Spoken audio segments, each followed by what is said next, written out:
Hello friends, welcome back to Pink's Kitchen Tamil.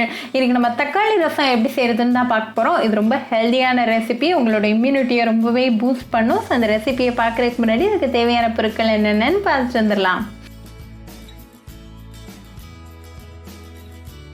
ஒரு இடிக்கிற கல்லில் 1 டீஸ்பூன் மிளகு 1 டீஸ்பூன் ஜீரகம் சேர்த்துக்கோங்க.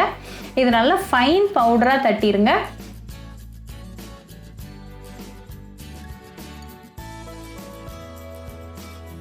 இது கூட ஒரு 10 பல்லு பூண்டு, கொஞ்சமாக கருவேப்பிலை இலைகள், அப்புறமா ஒரு பச்சை மிளகாய் சேர்த்துக்கோங்க. இதை லைட்டாக தட்டி வச்சிருங்க.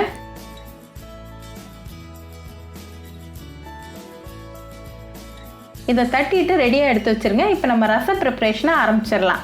ஒரு மண்பானையை சூடு பண்ணிக்கோங்க. அதில் 1 டீஸ்பூன் எண்ணெய் சேர்த்துருங்க.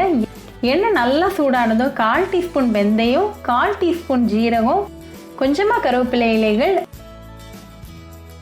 2 காஞ்ச மிளகாய், 1 சிட்டிகை பெருங்காயத்தூள், நம்ம இடித்து வச்சிருக்கிற இன்க்ரீடியன்ட்ஸ், 3 பழுத்த தக்காளி நல்லா பொடுசாக கட் பண்ணது, 1 டீஸ்பூன் உப்பு, அப்புறமா 1/4 டீஸ்பூன் மஞ்சள் தூள் சேர்த்துக்கோங்க. தக்காளி நல்லா மசிகிற வரைக்கும் நல்லா மிக்ஸ் பண்ணி விடுங்க.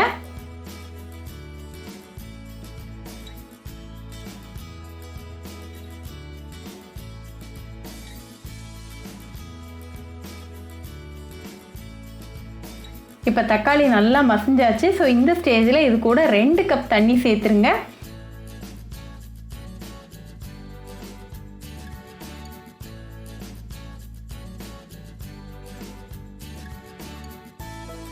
இதை நல்லா கலந்து விட்டுட்டு இதை லைட்டாக கொதிக்க வரைக்கும் நம்ம வெயிட் பண்ணலாம். இப்போ நம்மளோட தக்காளி ரசம் லைட்டாக கொதிக்க ஆரம்பிச்சிருக்கு. ஸோ ஃப்ளேம் ஆஃப் பண்ணிவிட்டு கொஞ்சமாக கொத்தமல்லி இலைகளை பொடுசாக கட் பண்ணி சேர்த்துக்கோங்க. இப்போ நம்மளோட சுவையான தக்காளி ரசம் ரெடி ஆயாச்சு. ரொம்ப ஈஸியாகவும் பண்ணியாச்சு. ஸோ கண்டிப்பாக இந்த ரெசிபி உங்கள் வீட்டில் ட்ரை பண்ணி பாருங்கள். ட்ரை பண்ணிவிட்டு எப்படி இருந்துச்சுன்னு கமெண்ட்ஸில் சொல்லுங்கள். இன்னொரு சூப்பரான ரெசிபியோட உங்களை வந்து பார்க்குற வரைக்கும் பாய் ஃப்ரெண்ட்ஸ்.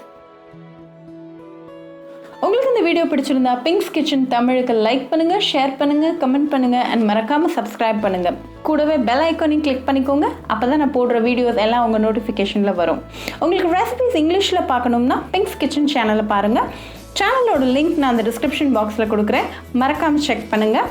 இன்னொரு இன்ட்ரெஸ்டிங்கான ரெசிபியோட உங்களை பார்க்க வர வரைக்கும் பாய் ஃப்ரெண்ட்ஸ்.